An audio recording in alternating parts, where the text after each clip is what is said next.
Swayam Prabha. Digital India. Educated India.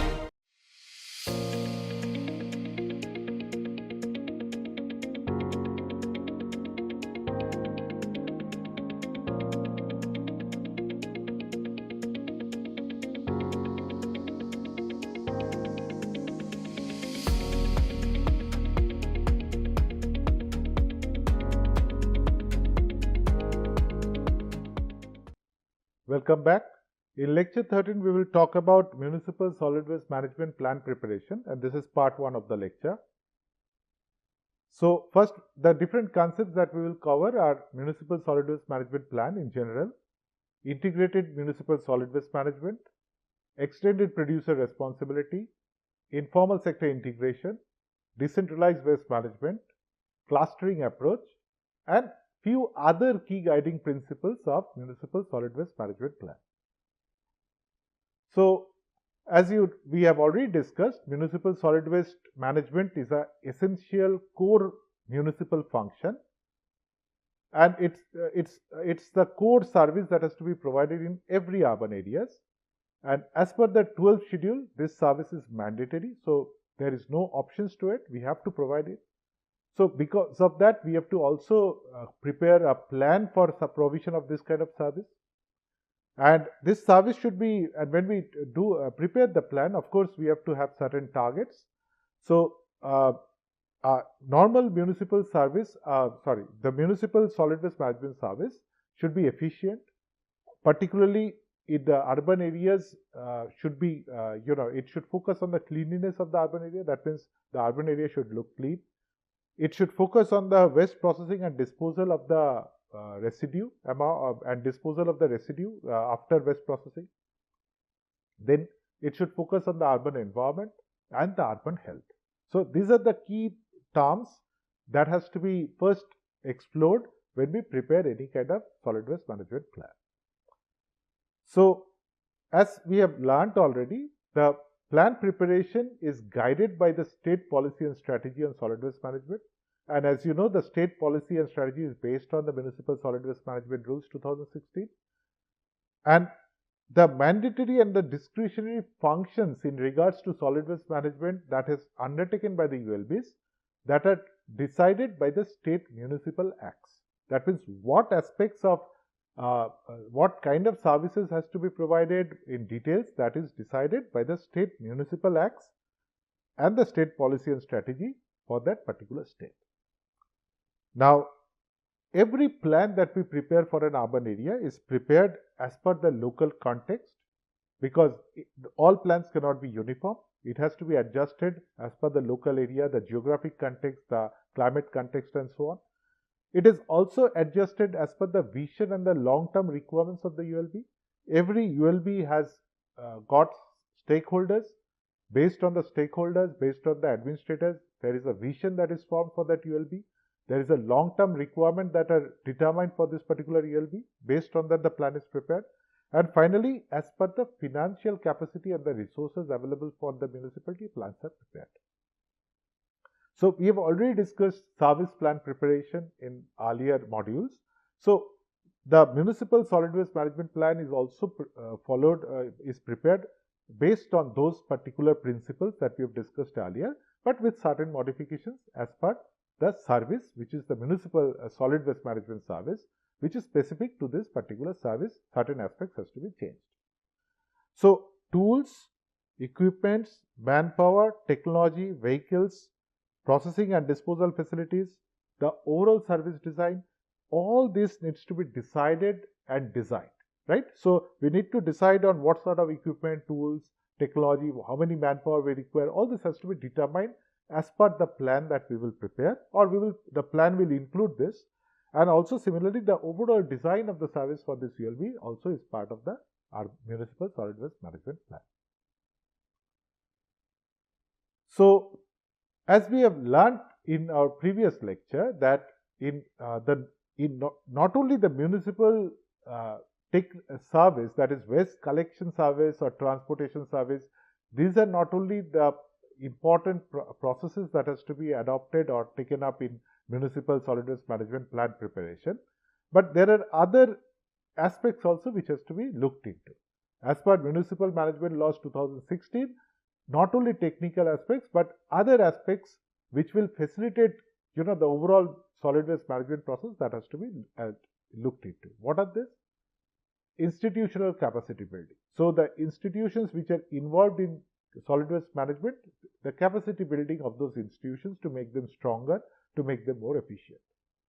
Human resource development, that is the people who would be engaged in the solid waste management processes, how to benefit them or how to educate them so that they can conduct the process in a more efficient, more knowledgeable way, so that they don't make mistakes, and they have to guide the people for whom they are providing this service as well.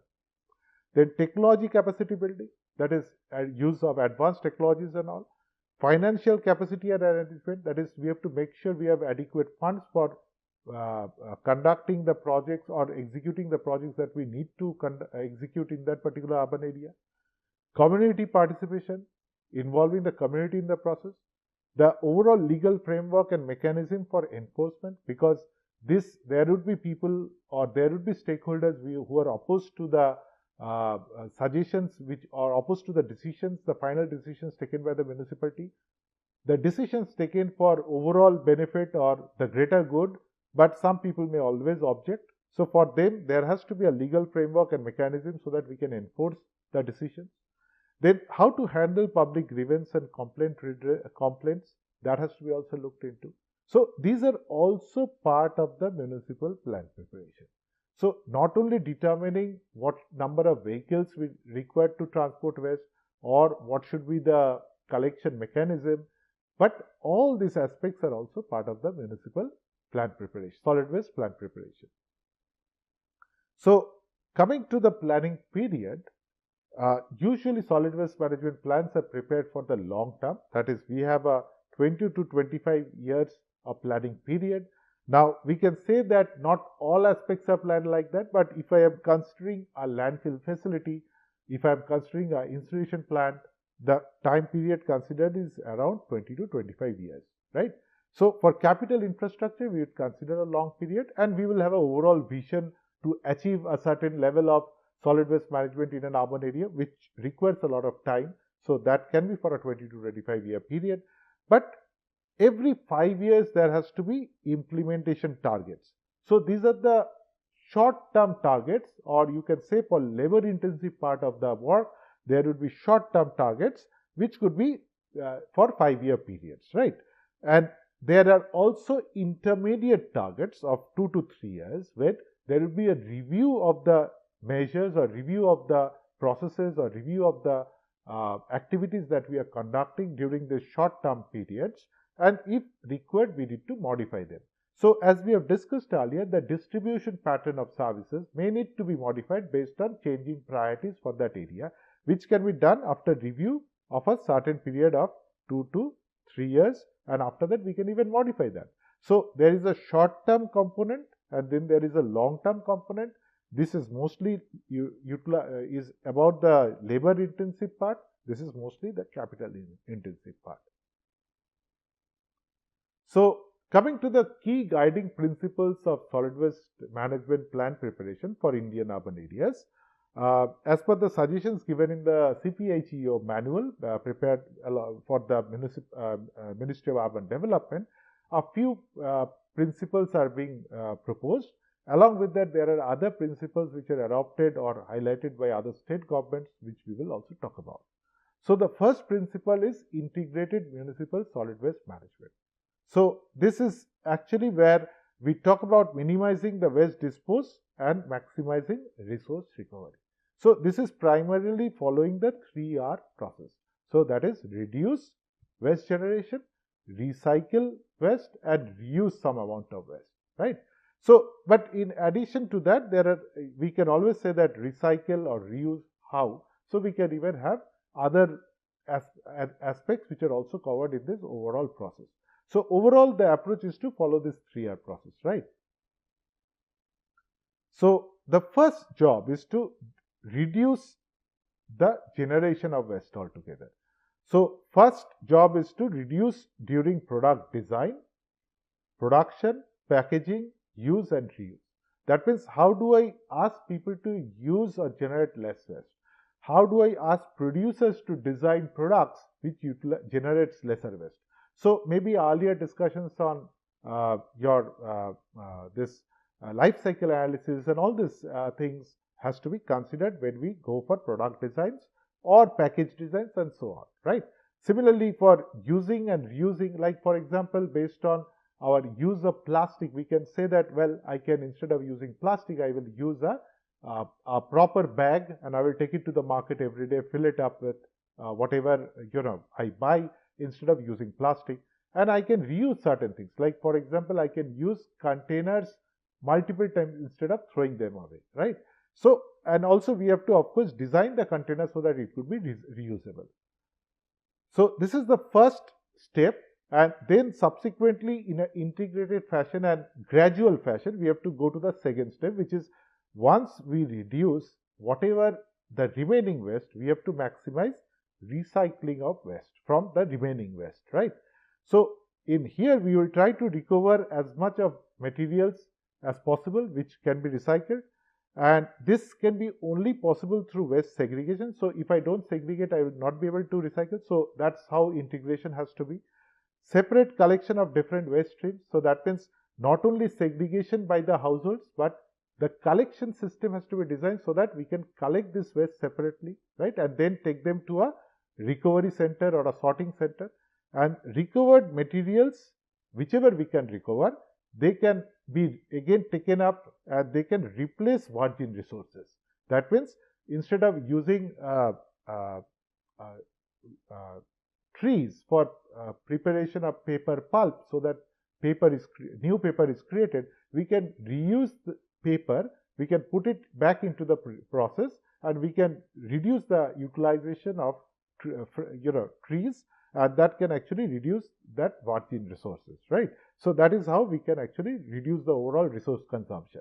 So this is the second step, that is, once we reduce, then we recycle. And not only recycle, because we are segregating the waste, the other components of the waste, like for example the organic fraction, we can go for composting. So we will be converted to fertilizer. Of course, we will consider FCO norms for that.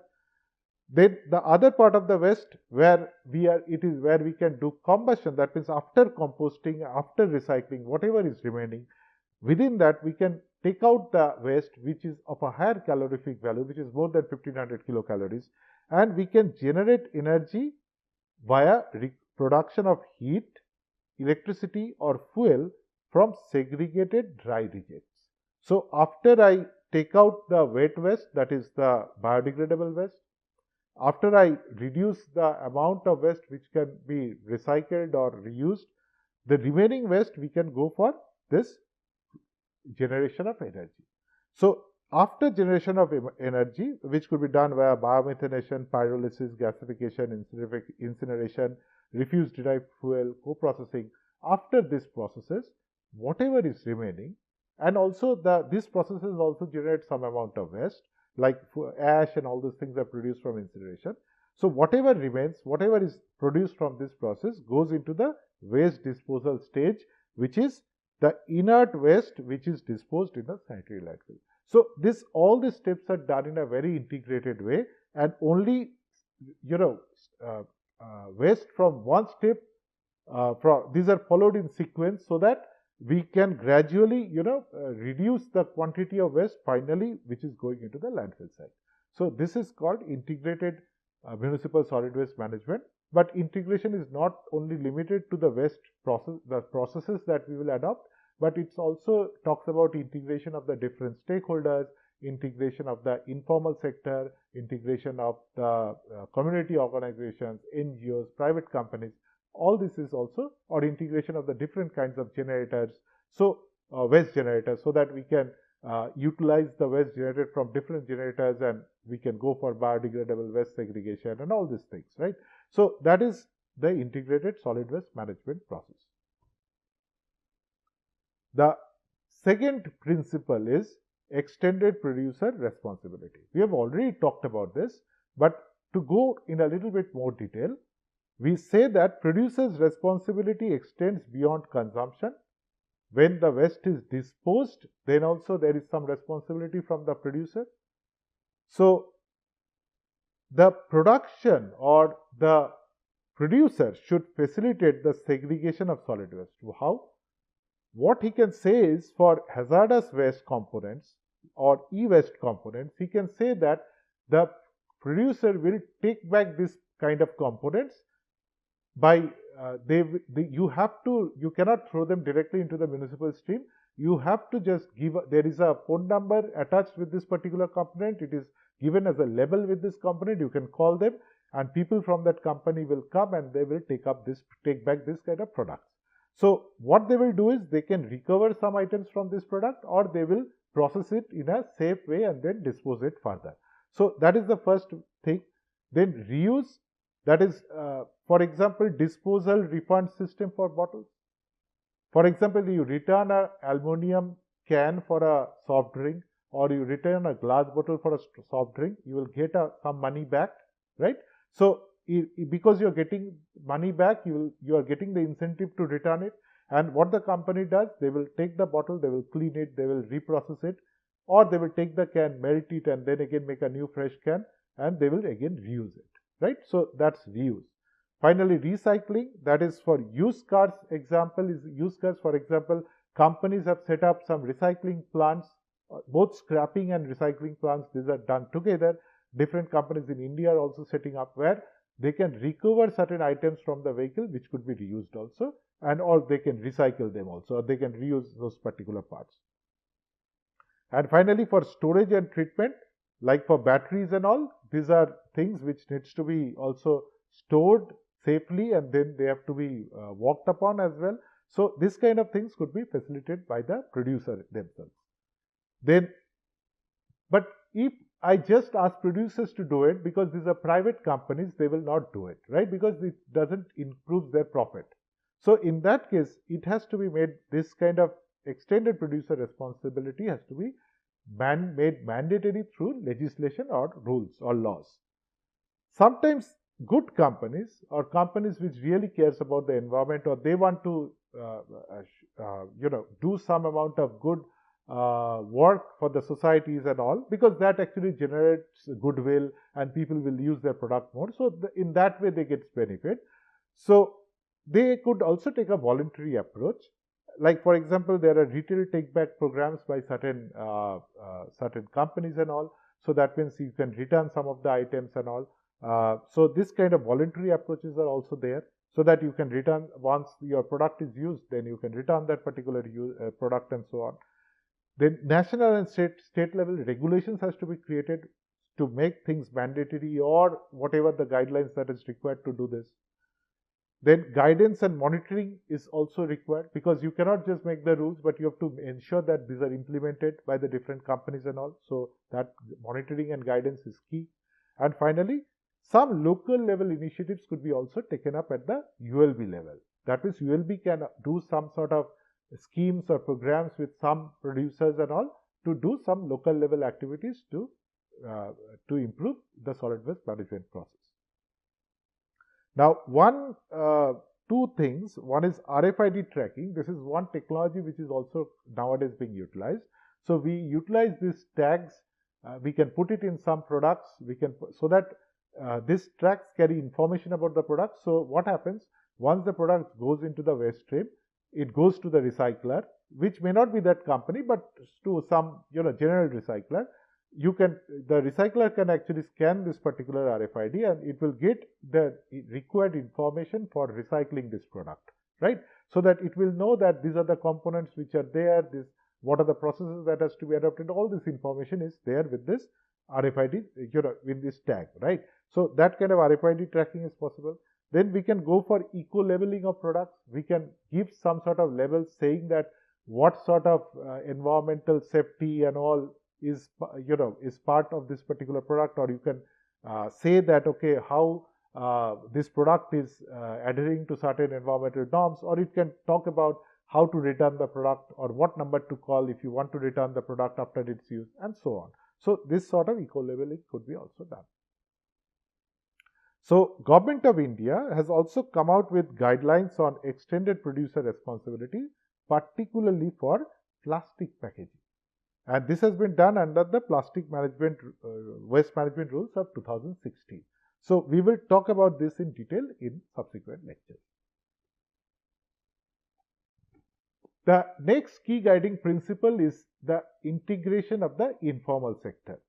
Now, this is something, as you can see, that informal sectors has been, or scavengers or waste collectors has been part of our waste management system for a long time, right?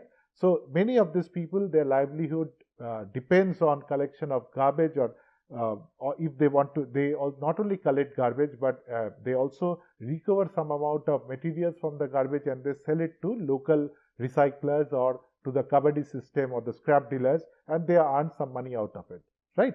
So that's their livelihood. So, but as you see that because we are going for more scientific waste processing, segregation, disposal systems, this kind of waste collection is not, this kind of the role of this informal waste collectors are changed.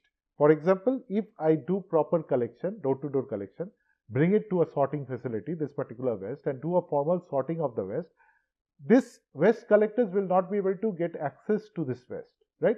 So how do I, there is a huge lot of people who are engaged in this particular employment, this particular job. So we have to make sure they are engaged in the formal waste collection system as well.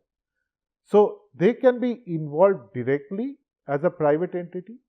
That means we can engage them as a private entity in one of those processes, one of the sorting centers and all, or through resident welfare associations, or through community-based organizations, or non-governmental organizations, self-help groups, or through private companies.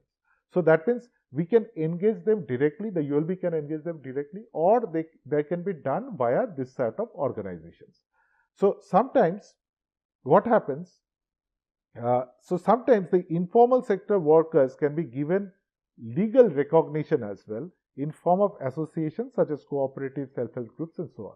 So this instead of just talking about self-help groups from the community or the locality, we can facilitate formation of associations, formation of self-help groups for this kind of informal workers, so that they can come as an organization and can participate in the formal waste management process. I will give examples of that.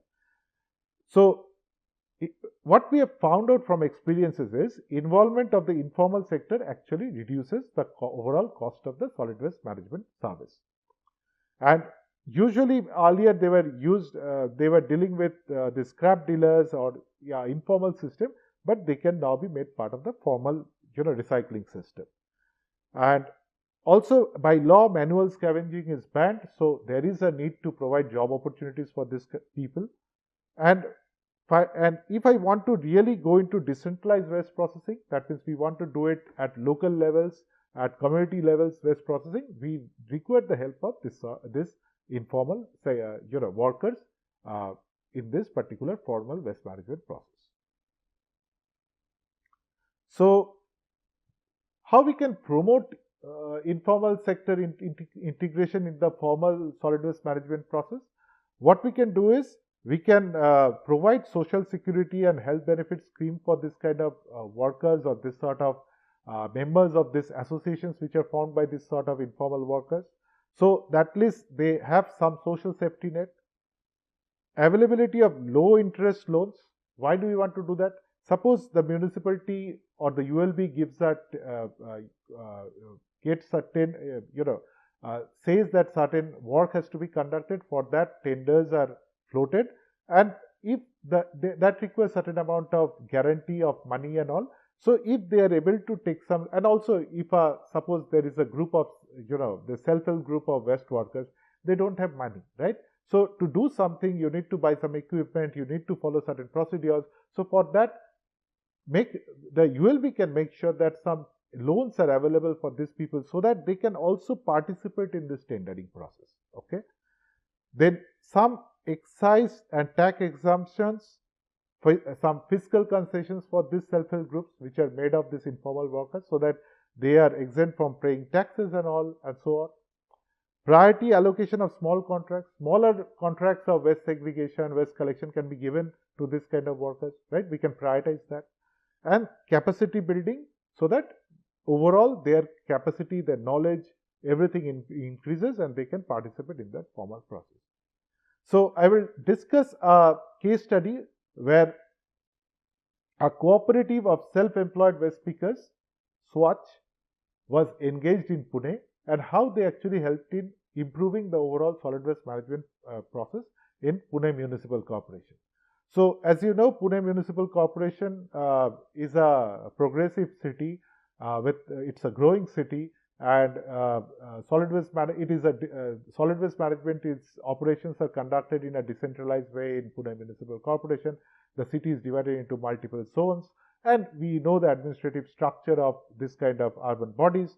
And there, initially, what happened, and this during the year 1993 and 1994, a trade union of waste pickers was formed. This was known as Kagat Kachpatra Kashtakari Panchayat. So this was registered as a trade union of waste pickers. Now, once this Pune Municipal Corporation became a ULB, and then they also registered this group of waste pickers. Officially this group was recognized by the PMC, right? So once they were officially recognized, during the year 2000, when the municipal solid waste management and handling rules came, which it made door-to-door collection mandatory. And then what happens, because this was made mandatory, this KP, this particular union approached the PMC, and they said that they would like to participate in the door-to-door collection, so that the Pune Municipal Corporation can also comply with the municipal solid waste management rules. So this was the start of involvement of the informal waste pickers in the formal management system. So first, there was a launch of a pilot program for door-to-door collection in Pune Municipal Corporation, which involved around 1.25 lakh households, and it was done with partnership with this particular union and SNDT University. So members of the KKPKP formed Swatch, which is Solid Waste Collection and Handling Seva Shahakari Mayadit Pune. So this organization was formed, and they are a cooperative of self-employed waste pickers, and they can now, as a cooperative, participate in the process of getting some contracts for door-to-door collection from different areas or different zones in Pune Municipal Corporation. So Swatch was registered as a cooperative, and they are now enabled to provide door-to-door waste management services or other recycling waste management services or front-end waste management services, you can say, for the city of Pune. So finally, so once that done, then they started operating, and then we will discuss about that. And then in 2013-14, this was expired, and then finally it was renewed as well. So you can see in this particular table, so after the MOU was executed, Swatch collected segregated waste from the different households and different generators, and they also charged a user fee for this particular collection process directly from the generators, and they deposited it to collection points which are specified by the municipality or specified by Pune Municipal Corporation. So they were also allowed to retrieve the recyclable items from this waste that is collected from the different generators and sell the recyclables. So whatever profit they made out of it was theirs only. So that was not taken by the corporation. And and eventually Swatch covered 122 of the 144 wards in Pune Municipal Corporation, and 4 lakh households were actually covered in the door-to-door collection process, and 60% of the geographic area of Pune was also covered by Swatch. Now, looking at the table over here, you can see that for different segments of the waste collection process, source segregation, door-to-door collection, waste recycling and resource recovery, transportation, waste processing, disposal, you see that the final part, that is transportation, waste processing, disposal is mostly the job of Pune Municipal Corporation. So different aspects, for example, operations, how exactly the collection, transportation is done, monitoring, who checks on this operations and all, financing, how to generate money out of all this, then IEC campaigns, information campaigns, awareness campaigns, who conducts them, who redresses the complaints, who addresses the complaints that are formed, then who provides the uniforms, who levies fines for people who are not adhering to this. So these are different responsibilities at different stages of the waste collection process. And let us take a look at who does it in case of Pune. So in case of source segregation, of course, it is done by the resident welfare organizations or the residents themselves. Now, you can say that this is done via bins provided by the Pune Municipal Corporations for dry and wet waste. Separate bins are provided, and complaint addressal is also taken care of by some amount of complaints regarding provision of bins and all could be taken care of by Pune Municipal Corporation. Other issues could be taken care of by the resident welfare organization. Now, door-to-door collection was taken up by Swach in most part of the city. The rest of the part was taken care of by the Pune Municipal Corporation themselves, where Swach was not operational. There they took care of it. And monitoring was also taken care of by Swach and PMC as per the area they were operating. Then financing, that is the charges that Swach was collecting, they were collecting user charges.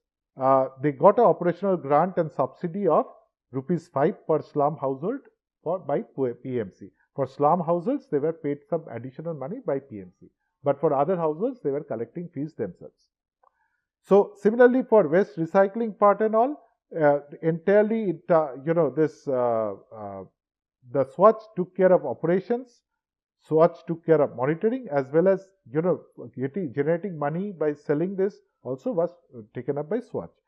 Similarly, complaints in regards to that and all was taken care of by Swach, but the sorting sheds or areas where this kind of sorting was done, this was provided by PMC.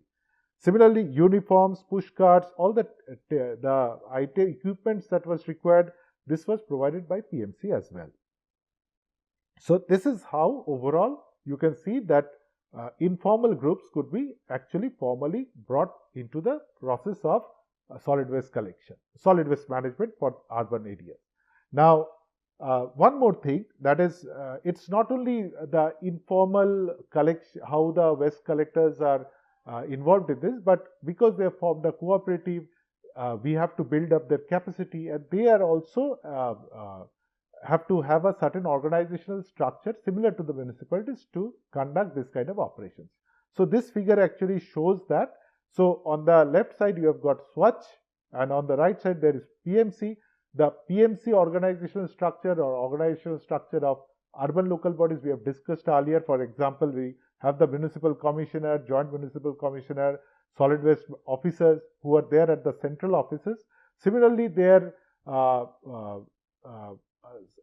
people from Swach also have roles who look into similar roles which are taken up by the municipal body, such as there is a CEO for Swach, there is a chief executive officer for Swach, there is a central office staff who take care of the administrative and other duties and all. So there is a central office for Swach as well. Then for each zone, like we have a central office for the municipal corporation, they had certain activities they will conduct. Then there are zone level offices and also zone level activities. So similarly, Swach has area level coordinator. Similarly, PMC have deputy commissioners or medical officers at the zone level who take care of the zone level administrative and other tasks, right? Monitoring and other tasks. At the ward level, within each zone there are multiple wards. There is a ward coordinator, one in each ward from Swach side. Similarly, there are ward officers for 15 wards in case of Pune. Then the field staff, that is who actually goes to the field and checks, monitors, do some kind of activities. You see, there are, in case of Swach, there are supervisors, one for every 25 to 30 waste pickers. So supervisor's job is to supervise and to guide or to control the overall processes. And for every 300 to 400 households, 2 waste pickers were employed. So that's the structure of Swach that has been formed, or that is how the overall organizational structure of Swach. and in case of the from the municipal side, to coordinate with this Swachh people, there are sanitary inspectors, sweepers, who are also coordinate with activities of Swachh as well. So this is how this is an informal sector has been integrated. So this is a very, very effective case study, which also could be replicated in other urban areas. So then we will talk about decentralized waste management. So this is another key guiding principles for urban areas for preparation of MSWM plan. And decentralized waste management has both pros and cons. For example, because it's a community level waste management system, obviously the volumes are much less, and instead of and because we are doing it at a smaller volume, so it's better to do it locally. But similarly, what happens is we don't require large centralized facilities. But at the same time, what happens, because we are doing it locally, sometimes the processes are not efficient because we cannot have all sorts of equipment which a centralized facility can have got, or sometimes the levels of mechanizations are low and the investment is also not possible to be done at the local level. So that actually reduces the overall effectiveness of the process. So sometimes it will also reduce the quality of the compost that is generated in this local plants, right? Because the equipment wise or the processes, there may not be area for conducting this kind of process and so on. So anyway, the primary positive is reduction of transportation and intermediate storage costs. That means the amount of waste that needs to be transported, that will reduce significantly. So that's a big saving. Why? Because transportation cost is the most costly part of the overall waste management process. So if I can save on that, automatically the overall cost will come down. So this community level waste management or decentralized waste management also allows us to do customized, approach. We adopt customized approaches as per the local context. So this, as per the local context, means as per the waste character, the climate of that area, the socio-economic characteristics of the population. All this can help us to determine what processes should be adopted. And this also gives job opportunities for local and informal workers. So these are the big, the good things that comes out of decentralized waste management. But there are some issues also. Local treatment may result in unhygienic conditions that may affect the health of the local population. That can happen. It may also, like a compost plant also has some amount of smell coming out of it, so the local area may get affected. Land availability may be a big challenge. In many areas are very dense and all, and who will share the land for that? Technical processes may suffer due to non-availability of space, technical workforce and so on. Quality of the end product may suffer because there is usually the quality control is not that strict. And at small scale, at certain processes may not be economically viable. So these are some of the issues with decentralized processing, but overall decentralized waste management is beneficial for urban areas. So recyclable collection and sorting by informal sector, as we were showing in the last case study, home and community level composting systems. So these are different aspects, different ways we can take up decentralized waste management. So next we talk about the clustering approach. So we already have discussed clustering earlier, where we talked about like clustering of ULBs for grouping of different solid waste management functions so that resources could be shared, leading to reduced cost and increased scale of economy. So I give you an example from West Bengal.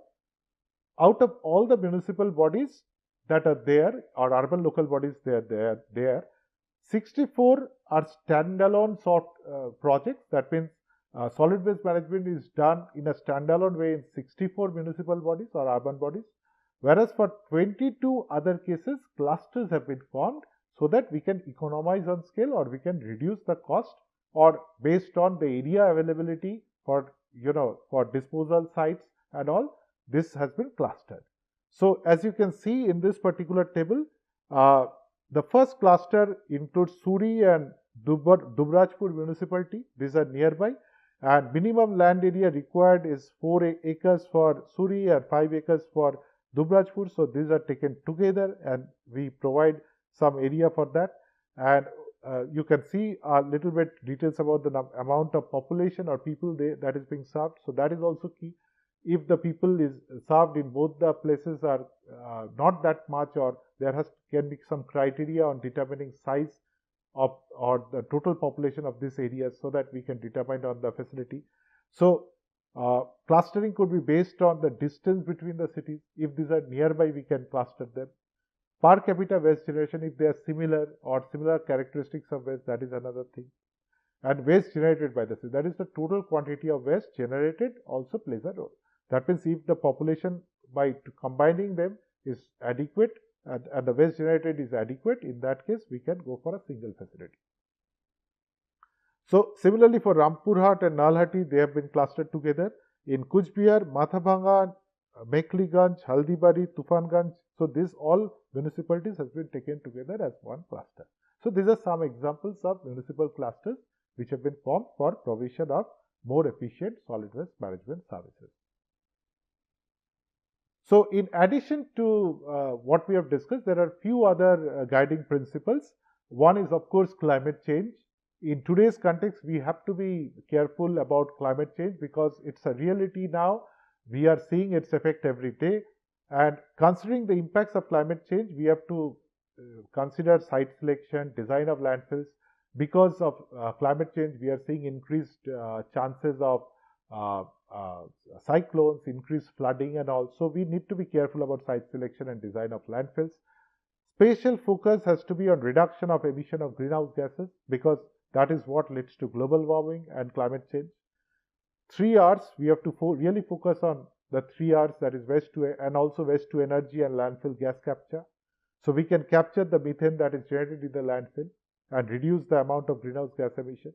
And alternative options considering energy and resource reduction. So that means overall we have to reduce the climate footprint. So there is carbon footprint and then there is climate footprint. In climate footprint, we take up more gases in addition to the CH4 CO2. We will consider other gases and other emissions, you can say, and overall we will see that we will choose processes, we will choose certain methods which will reduce our overall resource consumption and also reduce the energy that is utilized. The other aspects are gender equity, which is again a key item mentioned in the municipal solid waste management plans, and that is one of the key guiding principles for solid waste management plan preparation. And finally, some areas are also considering waste management as a business opportunity. That means you can generate money out of waste management. So we have to professionally manage waste management services, improve the revenue base of particular areas, involve private sector and community-based organizations in the process because they are more efficient in managing this kind of things, and opportunity to reuse and recycle different kinds of waste streams so that we can generate money which will pay for the waste management, overall waste management plan for an urban area. So that's why take waste management as a business opportunity and actually manage it efficiently and professionally so that we can overall attain the different objectives of waste management for different urban areas. So these are some of the references you can follow. So to conclude, all solid waste management plans start with the consideration of some guiding principles which determines all the subsequent stages of the planning process. Thank you.